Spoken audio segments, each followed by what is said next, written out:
Ito'y viral kasi sa social media. At gusto din po nilang makuha ang inyong reaksyon ukol sa bagay na ito. Pahintulutan nyo lang daw po. Ukol dun sa ini-announce ni Finance Secretary Ralph Recto, ukol dun sa 20% ibabawas na buwis dun sa kita, ang tawag nila interest, passive investment sa mga perang naka-time deposit sa mga bangko. Sabi ng ibang mga depositor, kung ganun na niya, babawiin na lang namin ang aming pera sa bangko at mag-aalkansya na lang kami. Ba't pa namin dalagay sa bangko, babawasan pa rin nila ang kita? So, sino tinatanong mo ngayon? Kayo po, Sen, gusto nilang makita, ito ba pagdating ba yun ni Sen Marcoleta sa Senado, pwede ba nilang reviewin ang panukalang ang batas na ito sapagkat may kinukota niyang batas na direkto na kaya nila ito ginawa, nagpapatupad lamang daw po sila ng batas, Sen. Sige. Nelson, ikaw muna bago. Sige. Nelson, banatan mo. Wala tayong magagawa dyan. Batas yan. Kailangan yan, i-repeal natin. Hindi nga, nagpapanukala pa lang, wala ka pang i-repeal, nagpapanukala. May batas na po, sir. May batas daw po. Pinapatupad na po nila. Ang July 1. Anong batas? Yung 20%, kasi dati, ang buwis sa time deposit. Tinatanong mo, parang may batas ka mo na naman. Sabi daw po ni Senador Ralph Recto, meron ng batas na inaprobahan noon, ipinatutupad lang daw po nila ngayon. Yung may kinalaman doon sa 20%. Ang pagkakaalam ko, hindi batas yun eh. Ipinatupad dyan panahon ni Kim Inares, panahon ni Pinoy. Okay. Pero check nyo kung maaaring magkamali ako. May bago, Sen. May bago. Sige, tingnan mo muna kung may bago. Pero ang pagkakaalam ko, panahon ni Kim Inares, pinatupad yan. Ganito yan eh. Hindi naman yung principal na alam mo, ang savings mo, kunyari, ikaw na lang gawin natin halimbawa kasi si Nelson wala namang gasinong pera ito. Ikaw ang mayaman dito. Halimbawa lang, halimbawa. Kunwari meron kang 10 million. Okay. Kunyari lang. Bagamat maliit yung pagkakahalimbawa ko. Tama. Hindi naman yung 10 million yung tubo nung depende kung saan mo nilagay. Kung halimbawa kung savings lang, delikado naman kung yung kita mo doon kasi, alala mo kung savings lang. Ako, Diyos ko, kahit 10 million pa yan siguro 1.2% per annum. Per annum. Yes po. Pagkatapos, siguro yung 10 million mo siguro baka... Kung naka-time deposit, medyo malaki. Hindi, savings muna. Savings muna, okay po. Kung sa savings yan, 10 million, baka sabihin mo ng 90,000 pesos. Sa isang taon. Isip-isipin mo, pera mo. Tsaka ngayon kukunan ka ng 20% noon. Yes, yung galo sa 90,000. Kahit na palagay mo sa time deposit, o kaya sa mga bonds, halimbawa, may sinasabi silang lock-in period, 5 years, 3 years, blah, blah, blah, 10 years. At doon nakalagay, pwedeng 4%, 4.5%, 5%, 6%. Yung kita mo doon, yun ang tatagain. Yun ang kukutungan ng 20%. Kasi isa na po kung kutungan na... Kasi nga parang klasipikadong kutong Bakit ka mo? Pinagsikapan na ipunin ni Jen yun naman, Nagkataon na hindi niya gagamitin muna yung pera sapagkat nakaririwasa naman ito. Meron namang iba pa pinagkakati. Passive income lang yan. Nilagay niya sa bonds. Halimbawa, XYZ company, nag-issue ng bonds. Kumita siya ng, palagay mo 5.5% din, 5 years, sabi niya. May monthly ka, palagay mo, sa 10 million mo, may monthly kang 150,000. Kunwari lang, di ko alam kung magkano yun. Yun ang itatax. Every 3 months, halimbawa, yung yield mo, itatax ka ng 20%. Tingnan mo ang problema diyan na nakikita ko. Kapag nag-issue ng bond yung XYZ company, ang kasangkot diyan yung bangko, ang conduit yung bangko, di ba? Yes po. Tapos si Nelson, tapos merong depositor. Nelson, ikaw ang bangko. Isang depositor. Ako depositor. So, bangko, depositor, at saka yung kumpanya na nag-issue ng bonds. Bakit ngayon, ikaw lang, sinong depositor? Ikaw, ako po. Bakit ikaw lang ang magso-shoulder ng 20%? Ang ibig ko sana mangyari, yung 20%, kung hindi tayo makaliligtas doon, i-distribute mo doon sa 3. Kasi kumita din yung bangko, kumita din yung Kumita ka, ikaw ang bangko. Ikaw kumikita ka. Bakit ikaw lahat ang magso-shoulder?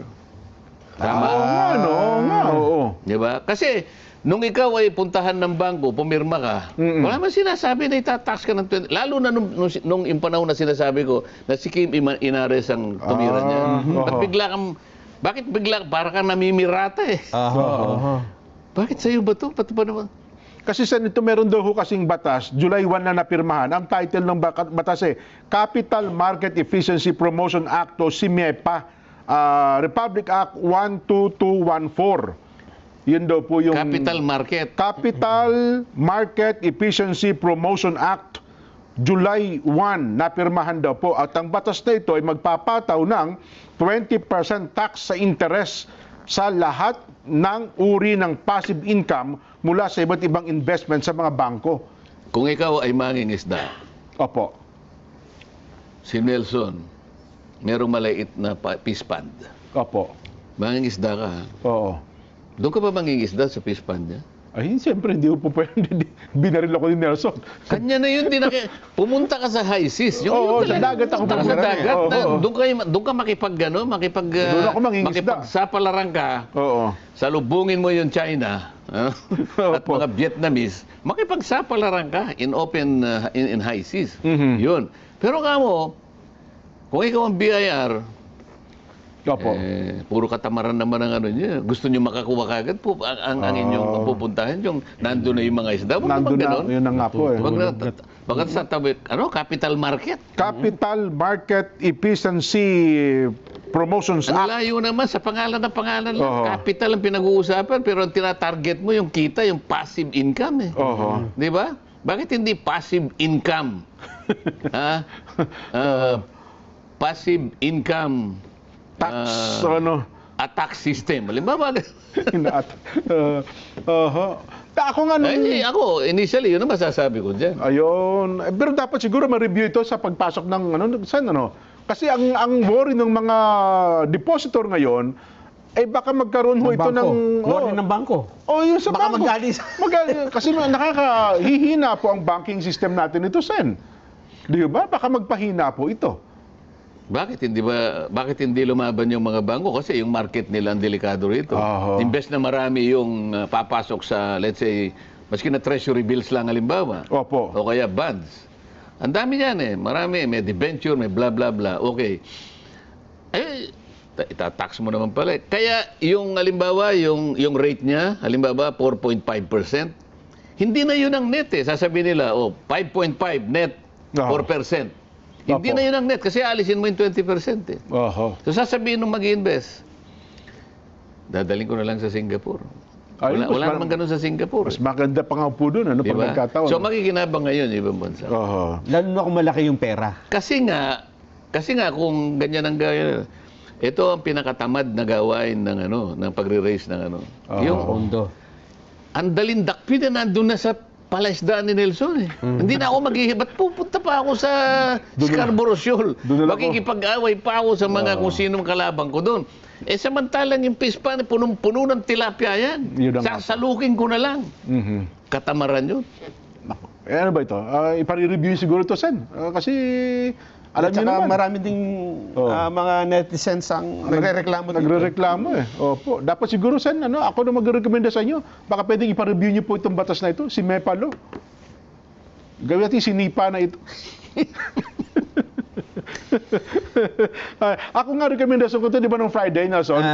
Ang ako lang rekomendasyon ko, gawin natin, dagdagan na natin sa ng 20% efficiency ang tax, ang pangungulekta ng dapat BIR. baligtad eh. Oo, di ba? Wag yun ang, kasi nga gusto nila yung madali eh. Oo. Ang dali naman na itaas mo yung tax efficiency, di ba? Opo, yung pangungulekta ng reviewin natin yung tax effort ng government.